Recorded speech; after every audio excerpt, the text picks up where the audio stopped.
Hello friends, कैसे हैं आप लोग। आशा करता हूं कि आप अच्छे होंगे और आपकी पढ़ाई लिखाई बहुत अच्छे ढंग से चल रही होंगी। कल हम लोगों ने क्लास किया था, शायद आप लोग किए होंगे और नहीं किए होंगे तो जाकर पहले कल वाला क्लास कीजिए, उसके बाद आज वाला क्लास कीजिएगा। हर क्लास में अलग अलग इम्पोर्टेंट क्वेश्चन बताए हैं। जैसे मान लीजिए कल जो क्वेश्चन हम करा दिए हैं, अगर वो क्वेश्चन आज रिपीट होगा तो अगर ज़्यादा इम्पोर्टेंट होगा तो उसको हम रिवीजन के तौर पर ले लेंगे और नहीं तो उसको छोड़ देंगे। ठीक है, इसीलिए आपका हर दिन का क्लास करना बनता है कि आप हर दिन का क्लास कीजिए, उसके बाद अगले क्लास को कीजिए। ठीक है, जितना भी हम बता रहे हैं उसको ध्यान पूर्वक सुनना है। आप बुझिए जैसे आप ऑफलाइन क्लास में पढ़ते हैं, सेम वैसा ही समझिए। इसको पढ़िए, समझिए, कॉपी में नोट डाउन करने वाले चीज़ को कॉपी में नोट डाउन कीजिए। ये होता है पढ़ाई का सही मतलब। नहीं तो मान लीजिए हम पढ़ लिए, छोड़ दिए, आज तो समझ में आ गया, 5 दिन के बाद इसे भूल जाइएगा। और वहीं जो की पॉइंट है, अच्छा पॉइंट है नोट करने वाला, उसको नोट कर लीजिएगा। इस वीडियो को जो आप 1 घंटा आधा घंटा टाइम दिए, उसका प्रतिफल होगा, जिसको आप कॉपी में नोट डाउन कीजिएगा और टाइम टाइम उसका रिविजन भी कर लीजिएगा। ठीक है, तो चलिए हम शुरू करते हैं। पहले इसको फिट कर दें। कम पढ़ेंगे, अच्छे से पढ़ेंगे, पूरा डिटेल के साथ पढ़ेंगे, फ़ायदा है। देखिए अगला क्वेश्चन आज पढ़ते हैं। देखिए त्रिघात बहुपद दिया हुआ है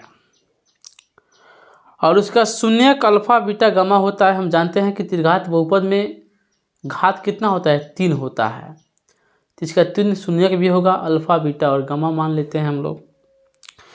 उसी में अल्फा बीटा गामा है, तो alpha plus beta plus gamma का मान बताना है। तो हम पिछले वाली वीडियो में बहुत बार बताए हैं कि alpha plus beta plus gamma का मान क्या होता है, बताइए। माइनस b/a होता है। माइनस क्यों है कि सभी अल्फा बीटा गामा एक एक है, इसको जोड़ दिए हैं हम, इसलिए माइनस लगा है। ए गो है तो 3 गो प्लस 1 आएंगे तो b न होगा, b/a होगा। यदि आप इसको नहीं समझ पा रहे हैं तो पिछला वाला वीडियो जाकर देखिए, आपको पक्का समझ में आएगा कि b/a ही क्यों हुआ है। ठीक है, तो b के जगह पे क्या है, देखिए -7 है और a के जगह पे क्या है, 1 है। तो ये हो गया माइनस सूत्र का, अब -7 बटा में क्या हो गया, a हो गया, a का 1 हो गया, तो माइनस माइनस प्लस यानी क्या हो गया, 7 हमारा क्या हो गया, आंसर हो गया। उसके बाद देखिए बहुपद x² - 3x - 4 का शून्यक है। सबसे अच्छा बात यही है कि शून्यक निकालेंगे तो थोड़ा टाइम लगेगा, ठीक ना, लेकिन हमारे अनुसार आप चलिएगा ना। जैसे मान लीजिए x² हो गया, -3x हो गया, अब प्लस में कितना हो गया, 4 हो गया, माइनस में 4। तो शून्यक ज्ञात करने के लिए एक तरीका होता है, जो मान दिया है ना उसको इसमें पुट कर देंगे। अगर वो शून्य हो गया, 0 हो गया, तो क्या है, इस समीकरण का वो शून्यक होगा। जैसे हम देखिए ऑप्शन नंबर ए को लेते हैं, -1 है, तो -1 को यहाँ लीजिएगा तो -1 का स्क्वायर 1, -1 है तो प्लस कितना हो जाएगा, 4 हो जाएगा। -1 रखिएगा तो -1 गुना -3 कितना होगा, माइनस माइनस प्लस कितना हो जाएगा, 3 हो जाएगा। आई -4, 3 1 4 और -4 कट गया तो क्या हो गया, 0 हो गया। यानी -1 जो है इस समीकरण का क्या है, शून्यक है, तभी ना उसको रखे तो 0 आ गया। तो देखिए इस पूरा में -1 कहीं है, नहीं है। और जब -1 नहीं है तो आप इसे अनुमान लगा लीजिए कि -1 ऑप्शन नंबर ए में है और 4 भी है, तो जिसमें -1 होगा वही ना होगा। इसका मतलब है -1 के साथ जो संख्या होंगी वो भी इसका शून्यक होगा, इसलिए बिना सॉल्व किए हम इसको ए नंबर टिक मार देंगे। ठीक है, 55 नंबर क्वेश्चन की बात करें तो किसी बहुपद px का शून्यक 3 है। px बराबर क्या है, 3 है यानी 3 है, 3 है। यानी कोई समीकरण होगा जिसको सॉल्व करने के बाद शून्यक 0 हुआ होगा, सॉरी शून्यक 3 हुआ होगा, तभी इसका एक शून्यक 3 प्राप्त होगा।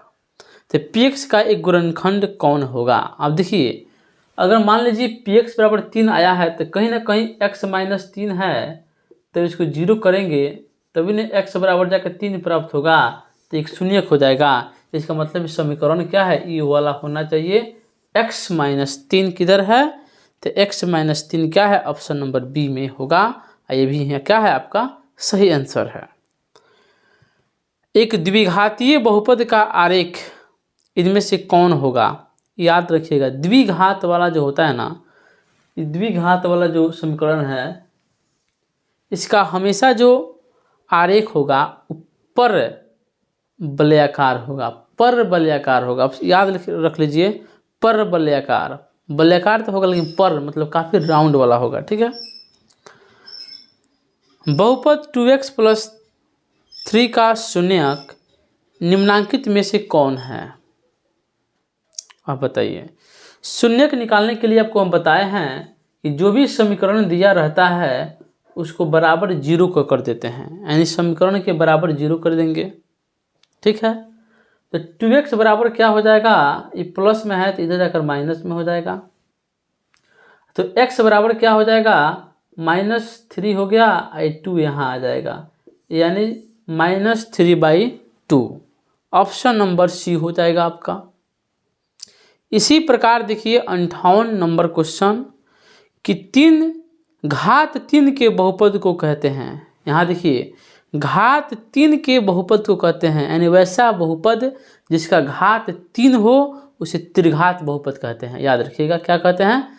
त्रिघात बहुपद कहते हैं।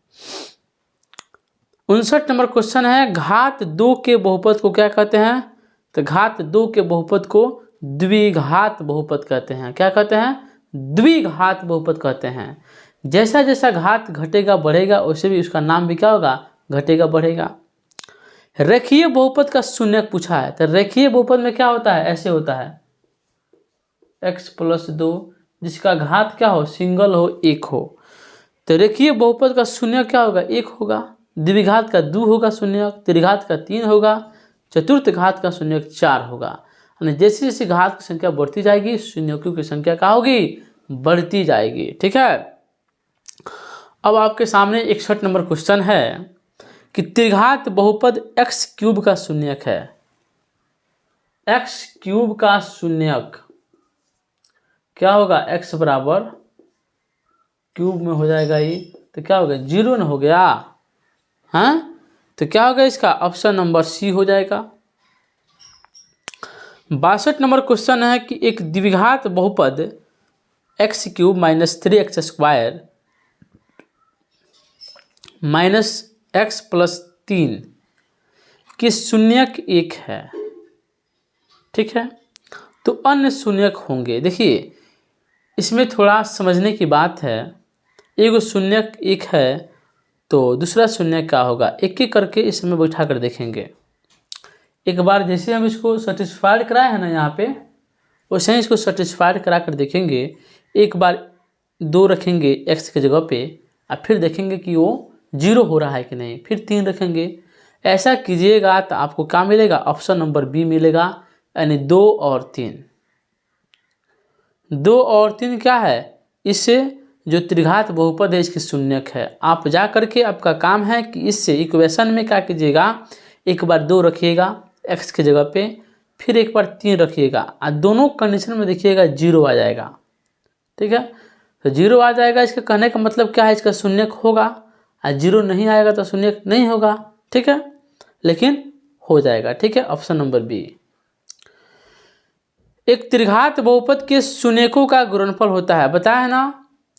त्रिघात बहुपद के शून्यकों का गुणनफल, त्रिघात बहुपद में क्या लिखते हैं? Alpha into beta into gamma, -d/a होता है, -d/a होता है।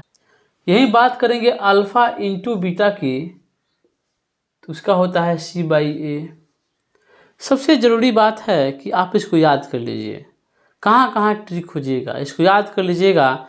तो इस पर ना जाने कितने क्वेश्चन आते हैं, कम से कम 5-6 क्वेश्चन इस टाइप पे आते हैं, थोड़ा टाइप बदल बदल के आते हैं, लेकिन ये कंसेप्ट याद रहेगा तो आपको कोई दिक्कत का सामना नहीं करना पड़ेगा। ठीक है, अब यहाँ देखिए ऑप्शन नंबर क्या हो जाएगा, -d/a। ऑप्शन नंबर डी में दिया गया है त्रिघात बहुपद x³ - x² का शून्यक केवल x³ है और माइनस में x² है, यहाँ क्यूब है, यहाँ पे x² को कॉमन कीजिए तो क्या होगा, x - 1 हो जाएगा। तो x बराबर 0 कीजिए, x² बराबर, अगर x - 1 बराबर भी क्या कीजिए, 0 कीजिए, तो क्या हो जाएगा, x बराबर 0 हो जाएगा, यहाँ x बराबर क्या हो जाएगा, 1 हो जाएगा, यानी एगो 0 एगो 1। ऑप्शन नंबर क्या होगा, डी, 0 और 1 दोनों है। ठीक है, 65 नंबर क्वेश्चन है, किसी द्विघातीय बहुपद के शून्यक अल्फा बीटा के लिए अल्फा प्लस बीटा का मान क्या है, -4। अल्फा प्लस बीटा का मान क्या है, -4 है, और अल्फा इंटू बीटा का मान क्या है, 4 है, और x का गुणनांक कितना है, x² का 1 है। तो बहुपद क्या होगा, बताए थे ना, द्विघात बहुपद निकालने के लिए सूत्र बताए थे, x² - alpha plus beta into x, minus है तो माइनस माइनस प्लस 4x। ठीक है, x² - alpha plus beta into x plus alpha into beta कितना, 4। x² का गुणनांक 1 हो गया ना। तो ये जो समीकरण है वो किस ऑप्शन में है, तो x² + 4x + 4 कितना है, ऑप्शन नंबर सी में है। देखिए एक एक क्वेश्चन को हम कितना आराम से बता रहे हैं ताकि आपको समझ में आ जाए।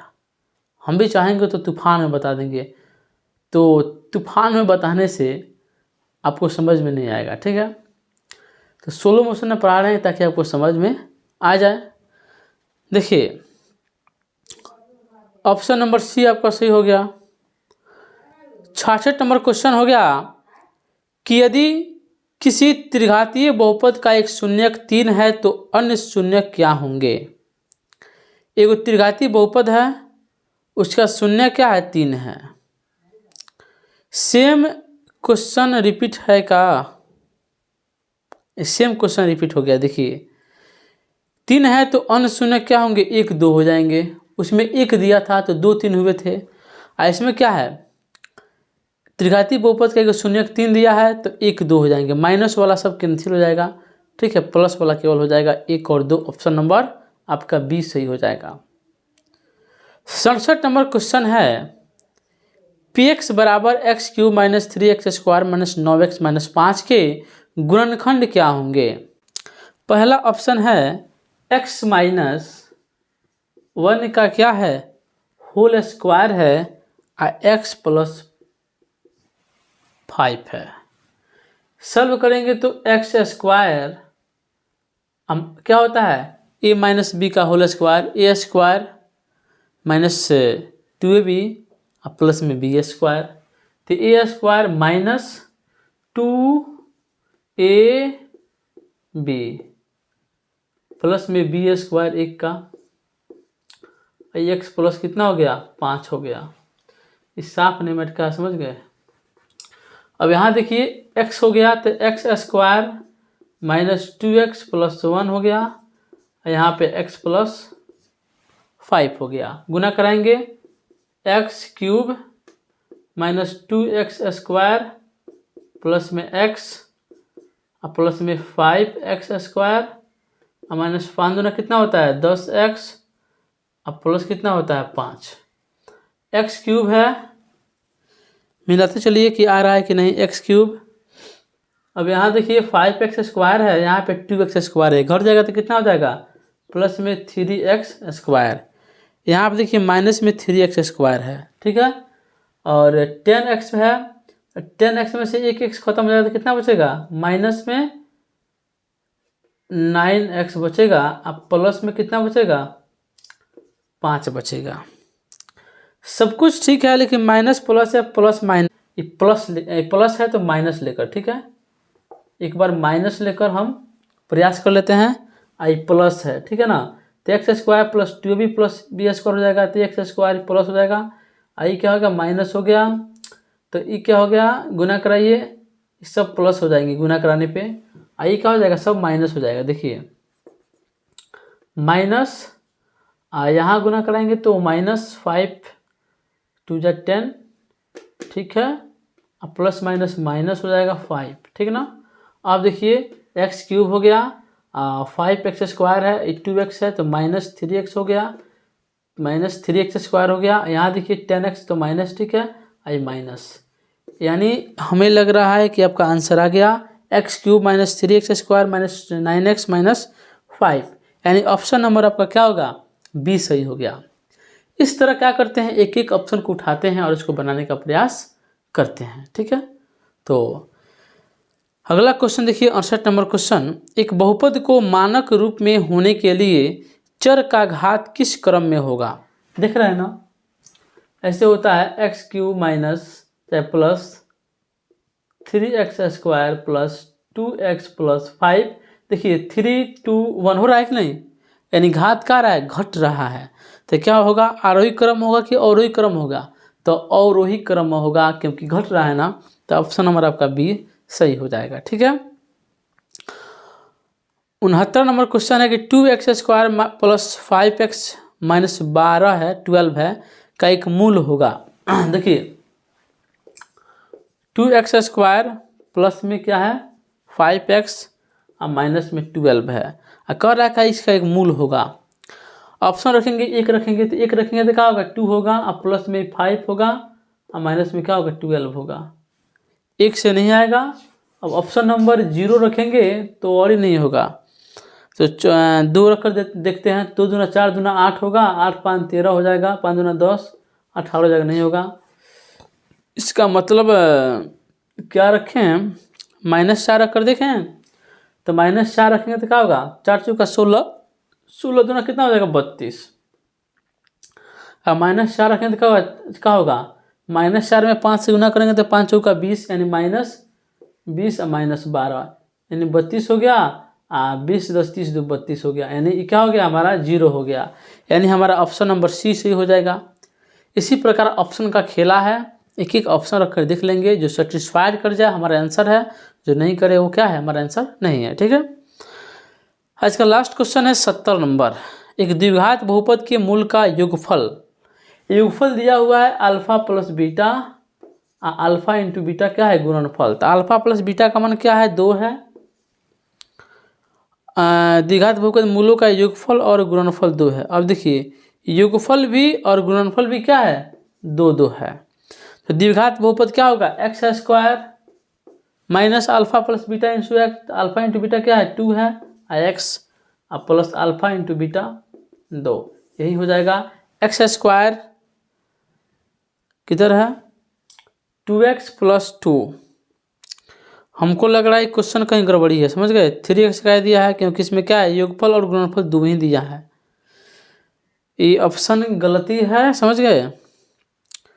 आंसर हमारा यही होना चाहिए x square minus 2x plus 2, ठीक है ना, तो ये आपका गलत है। 71 नंबर क्वेश्चन देख लीजिए, बिना घात के बहुपद को क्या कहते हैं, जब घात ही नहीं हो x ही नहीं हो तो क्या मान निकलेगा, तो शून्य बहुपद कहते हैं, क्या कहते हैं शून्य बहुपद कहते हैं, जिसमें केवल x का पावर 1 होता है उसे रेखीय बहुपद कहते हैं, जिसमें x स्क्वायर होता है उसे द्विघात बहुपद कहते हैं, जिसमें x क्यूब होता है उसे त्रिघात बहुपद कहते हैं, और जिसमें कुछ नहीं होता है x ही नहीं होता है उसको क्या कहेंगे शून्य बहुपद कहते हैं, ठीक है।